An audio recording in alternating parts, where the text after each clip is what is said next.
the psychoanalytic theories of psychology, and there are several different personality theories that have been developed by different psychoanalytic psychologists.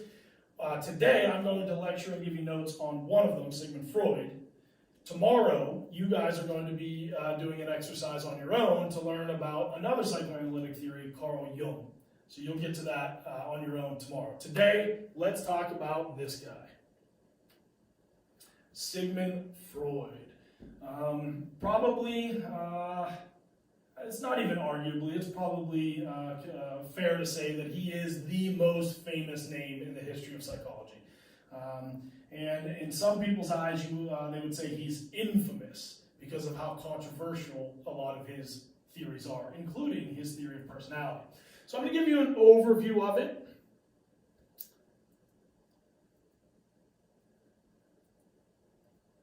And then we'll look into some of the different specific aspects of his theory of personality. First of all, let me tell you a little bit about Freud this way. I always like to start with a discussion of a Freudian slip. How many of you even know what that means? Have you ever heard that term before? Do you know what a Freudian slip is? I'm guessing that some of you do, or at least many of you have probably at least heard the term before. But let me explain to you what it is. And if you understand what a Freudian slip is, you ultimately understand almost everything that his theories are all about. So a Freudian slip occurs when you say something and something comes out of your mouth that is real close to what you meant to say, but it's not exactly what you meant to say. The problem is that little change, that little mistake, that little slip of the tongue that you make changes the meaning of what you were trying to say dramatically. Let me give you an example. Let's just say that Jenny goes to kindergarten and sits next to Joey. And Jenny loves Joey. She just falls in love with him in kindergarten. They're two little 5-year-olds, and she's enamored with him, and they become besties in kindergarten. Jenny goes throughout her whole elementary school years just having this infatuation with Joey. She loves him, right? But it's just cute because they're little kids. Well, now it gets into middle school, and they've always been friends, but Joey never looked at it as that they were going to be anything more than friends. But as they get older, Jenny has this deep-rooted love and infatuation and desire to be with Joey and holds that all in through all these years, right? We go through high school. They have similar classes together, and Jenny is so happy when she sees that Joey's in her class. She hasn't told anybody about because she's embarrassed by it, and she doesn't want to be rejected by Joey. She's just glad that they're friends, but really wants more. And then all of a sudden, it's senior year. And they're at someone's graduation party at the end of the year, and Jenny's there, and she sees Joey come in, and she's so excited about it, right? Oh my God, she's like, every time she sees him, she gets that nervous feeling in her belly and everything, but of course, she hasn't told anybody about all this. She's kept it inside. And so she wants to go over and talk to him, and so she goes over, and she's going to say something kind of clever and nice to start the conversation. So she wants to make a comment on he has these cool Timberland boots on. And so, of course, she goes up to him and she says, "Hey, Joey, I really like your your boots that you're wearing." And all of a sudden, she's completely embarrassed because she made one little mistake. She was trying to say that she liked his boots, and of course, she commented on her butt. Well, it was just a mistake, but maybe a little bit embarrassing for her. But Freud would say it was a lot more than that. Freud would say that there is no mistake. There is no slip of the tongue. What is actually happening is you have these deep-rooted feelings and thoughts and desires that you hold inside all the time, and the real feelings are always trying to find a way to get out. And so a Freudian slip about Joey's butt and not his boots is really just proof that Jenny has been thinking about looking at and checking out Joey's butt probably since kindergarten. And finally, her subconscious found a way to get it out. Now, it's a ridiculous example, but hopefully that helps you understand what a Freudian slip is. And if you do get that, you do understand that, if you've ever had an experience like that yourself, then you really kind of know your way around the basic ideas of Freud's theories. So, a couple other things about Freud. Number one, he was a neurologist from Vienna, Austria. He's not an American. And in the early 1900s, he was studying, he was a brain doctor, that's what he was by trade. And in the early 1800s, he was studying neurology. By the time we get into the 1920s and 30s, he had kind of broken into the world of psychology and ends up becoming one of the most famous, or as I've said, infamous psychologists of probably of all time, certainly of his time.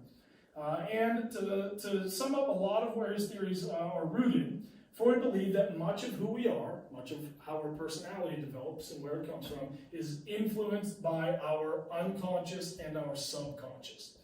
What do we mean by that? Those are the things that I always think of it in terms of things that we bury deep down inside. I always say our belly. Now that's being much more literal and not figurative, or it's actually being figurative, not literal.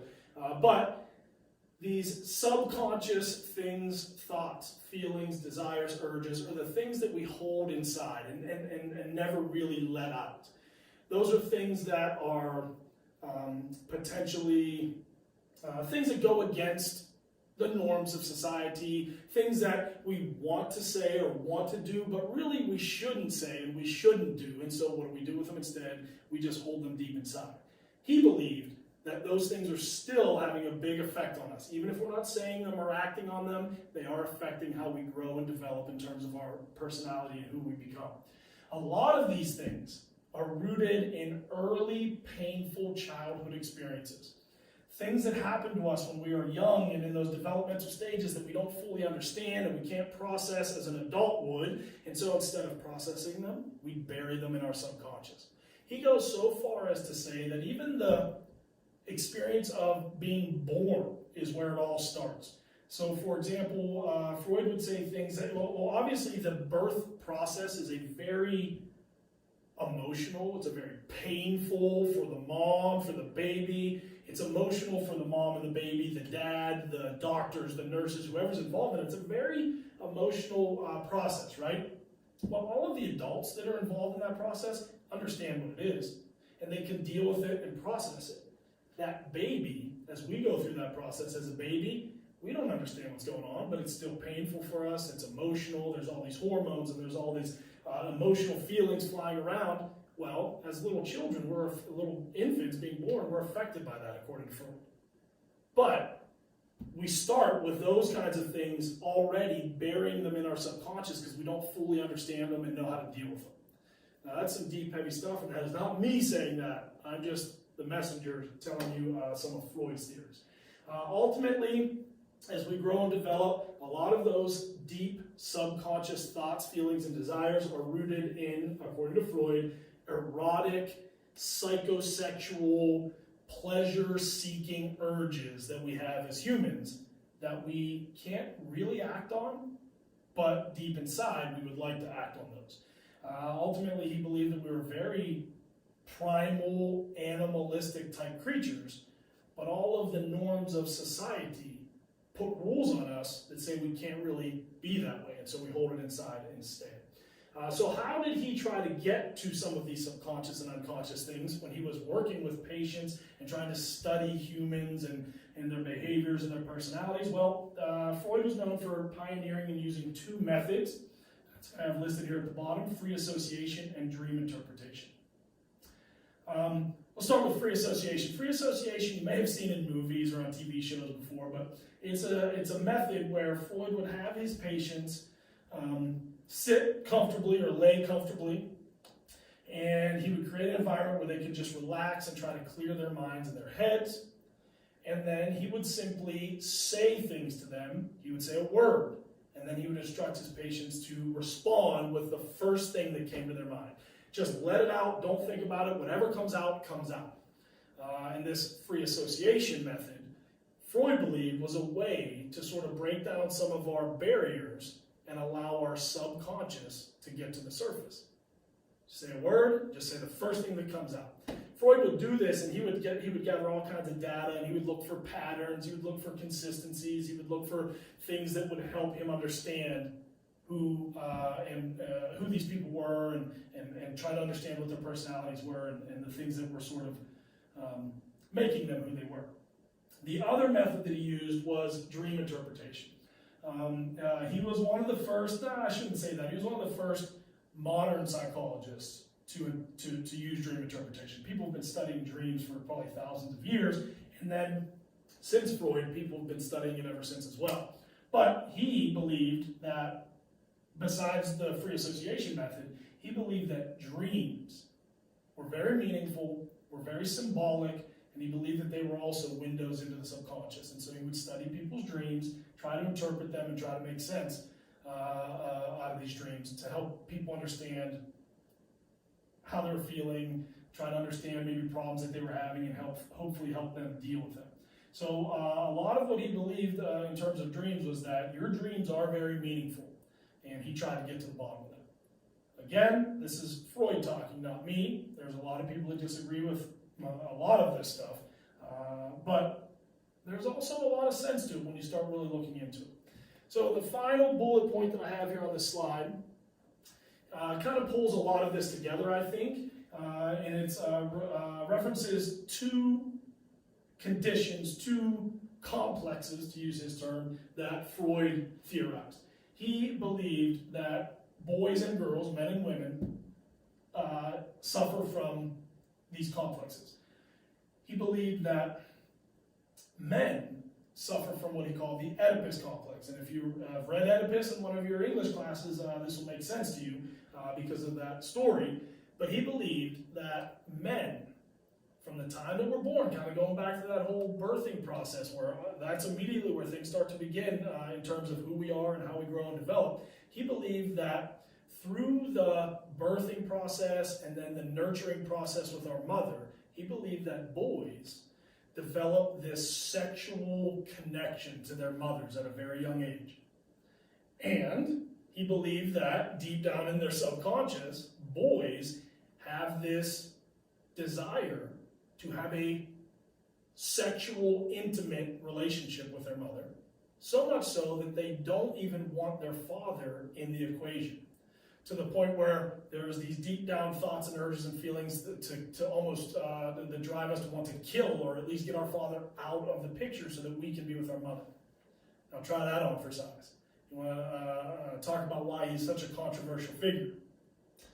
All of you should probably be sitting there right now grimacing, thinking how disgusting that sounds, what I just described. Especially you girls, you're probably thinking, oh my God, you boys, no wonder you guys are so weird and bizarre. You're disgusting, right? Well, girls, you're not off the hook, because Freud also believed that girls suffer from a very similar complex that he referred to as the Electra complex.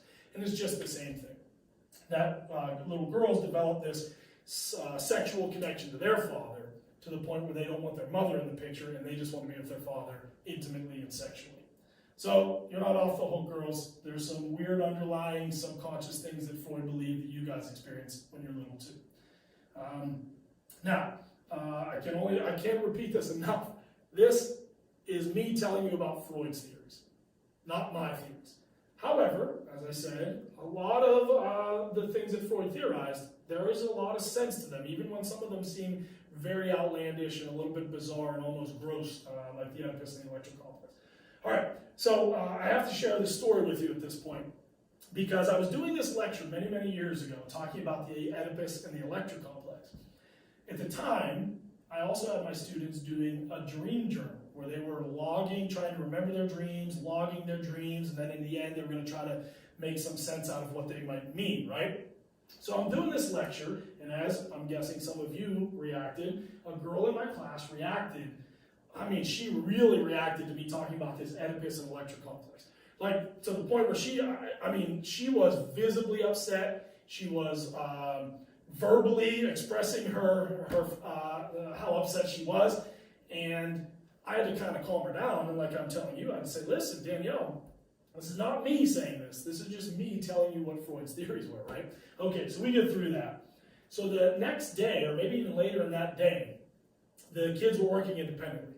And it was quiet in the room, and they're doing their work, and all of a sudden, Danielle shouts out, "Oh my gosh!" And we all turn our heads like, "What's the matter? What's the matter? What's the matter?" And she proceeds to tell us a story. She says that because they were keeping their dreams in a log, trying to remember their dreams and write them down. She had this recollection of a dream she had that week. And she was very distraught as this was all happening and she was telling the story. She's like, oh my gosh, I just remembered a dream that I had this week. And then she told us the dream. And in her dream, she was just walking through town in Edinburgh, and then all of a sudden, there was this giant tidal wave that was coming to crash into Edinburgh and destroy Edinburgh and kill everybody. So people started running, and she was running up the street to try to get away from this tidal wave that was coming, right? Well, as she's running, her dad pulls up in a car. It says, Danielle, get in, we'll get out of here. And so she jumps in the car with her dad, and they're speeding out of town on the road as the tidal wave is crashing behind them. And as they're driving up the road, they see this woman running ahead of them, getting closer, and they realize it's her mom. And in her dream, her dad says, oh, we got to stop and pick up your mom. We can save her too. Danielle turns to her dad in her dream and she says, no, Dad, leave her. You and I can just go together. And I couldn't have asked for anything more perfect for the timing of this dream. It just so happened that it worked out while we were going over all this. At this point, though, Danielle is crying. There's tears coming down her face. She's like, oh my gosh, I want to have sex with my father and kill my mother. And I had to console her and explain to her that I'm sure it was just a random coincidence, but it couldn't have happened at a better time for me teaching the class about Freud's theories. So I told her, I'm sure you do not want to have sex with your father, and I'm sure you do not want to kill your mother. It just so happened that you had a weird dream. So anyway, that was a pretty memorable experience in class. Okay, so let's move on and talk more specifically about Freud's theory of personality. This is sort of some general things about his theories of psychology. Let's talk about his model for personality. So let's talk about the id, the ego, and the superego. Freud believed that our personality was made up of 3 different parts. And all of us had all 3 of these parts in our personality. Those 3 parts are the id, the ego, and the superego. So I'm going to go through each of these with just a few bullet points and explain what each of these parts is and how they affect our personality according to Freud's theory. Let's start with the id. Well, let's start by doing this.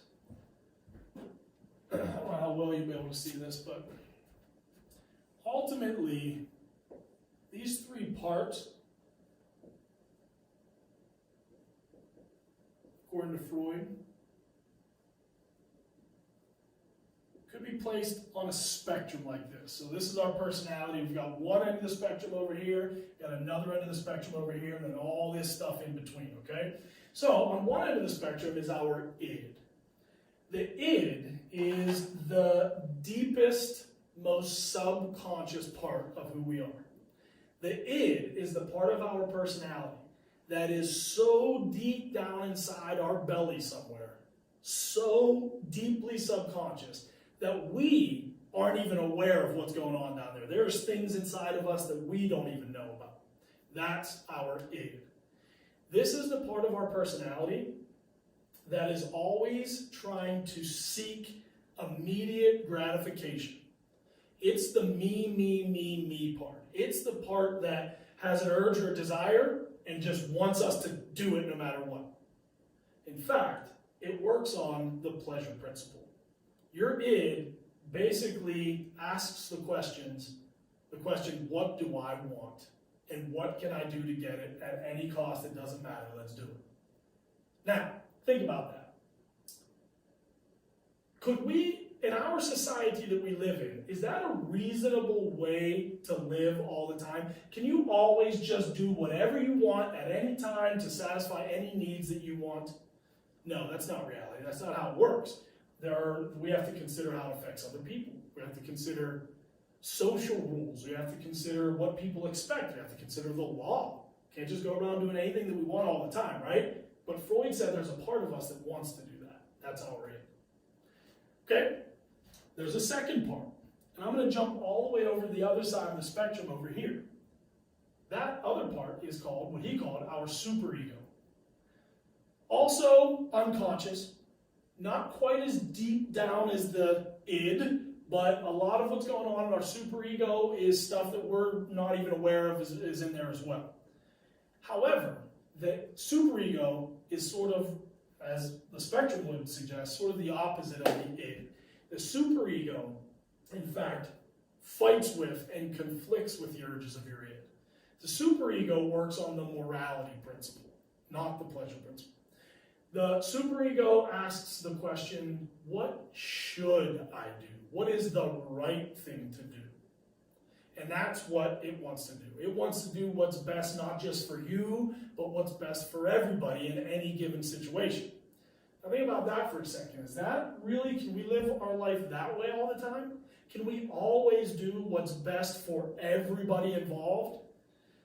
That's a pretty tough one too. So you got these two ends of your personality with these two completely different goals, and they're fighting with each other to try to get their way. The id wants to just do whatever you want to do. The superego is always trying to think of what's best and what's right. And that leaves us with a third part of our personality. And that third part is your ego. And it's somewhere in the middle of this spectrum, in between these two. The ego is the mostly conscious part of who we are. The ego is the part of our personality that ends up coming out. It's the part that people see and get to know. It's the part that you're familiar with. It is always trying to rationalize and make decisions based on what the superego is telling it and what the id is telling it. It doesn't work on the pleasure principle. It doesn't work strictly on the morality principle. It works on the reality principle. It asks the question, what can I actually do in this given situation? And then it tries to satisfy both sides somehow by making a decision. Now at this point, and maybe even before this point, when you read about this in your book last week and took the notes on it, you should be thinking of an analogy or a metaphor or something you've seen in movies or read in books or stories that is reminiscent of this and is connected to this idea. If we think of it in terms of movies, whenever a character is faced with some sort of decision that the character has to make, inevitably, what pops up on one side, on one shoulder of that character, right? That's where you see that little devil pop up on the shoulder, right? Oh, and guess what pops up on the other shoulder? That little angel. Well, which part of Freud's model of your personality is the little devil that's like, yeah, come on, let's do it, let's do it, let's do it. Yeah, I want to do it. I say, let's do it. That's your id sitting on your shoulder there, that little devil inside, right? Trying to urge you to do it no matter what. But then on the other side, you've got that angel. What part of Freud's model would that be? That's your superego. That's the part of your personality that's saying, wait a second, is this the right thing to do? We should think about this. What is the right thing to do? And then those two fight with each other and try to convince that character in the movie to do what they want the character to do. In the middle, you got the head. The part that everybody can see, that's your ego going back and forth. The ego has to listen to the angel, listen to the devil, and then somehow make a decision on what the character is actually going to do. And if you think about that, there's no way to prove any of this stuff. There's no way to prove that there is things down in our belly somewhere, subconscious thoughts and feelings, which is part of the reason Freud was heavily criticized, because a lot of what he theorized cannot be proven with science. However, if you think about it in terms of your day-to-day experiences that you go through, watching other people and how they act and the things that they do, there's a lot of sense to this. And so that is your task. I want you to think about, as you go through your day, think about your family members, your friends, strangers that you meet, people you see on TV, people you see on the news, whatever, your friends at school. Think about what you see more of. Do you see more id in those people? Do you see more superego? Do you see more ego somewhere in the middle? All of us know people that are ids. All of us know people that are more superegos. I'll give you an example. My mom, Mrs. Weibel, she's the most superego person I've ever met. She does for everybody else before she ever thinks about herself, and that's just more where her personality is. But here's the thing, as you're thinking about that, when you meet people or you're evaluating your own friends or yourself, know and realize that Freud's theory says that we all have all three of these things. It just so happens that our different personalities are pulled in one direction more than the other. There are some people that are on this end of the spectrum in their personality. They still have a superego, but they might be more id. There are some people that are more superego, and then there's people that are balanced in the middle somewhere. So the id and the superego will conflict with each other, but they'll also conflict with the rules of society and the outside world because they don't care about that. All they care about is getting what they want. We try, as we go through life, according to Freud, we try to satisfy all of these different parts of our personality.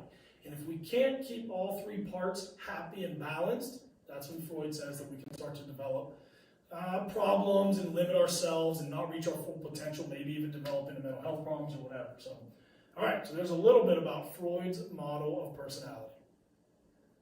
You are going to be looking at some other psychoanalytic theorists like Carl Jung, but you're also going to be doing a little bit of work tomorrow on another part of Freud's theory. And so until then, I will say goodbye, and I will see you all in Schoology.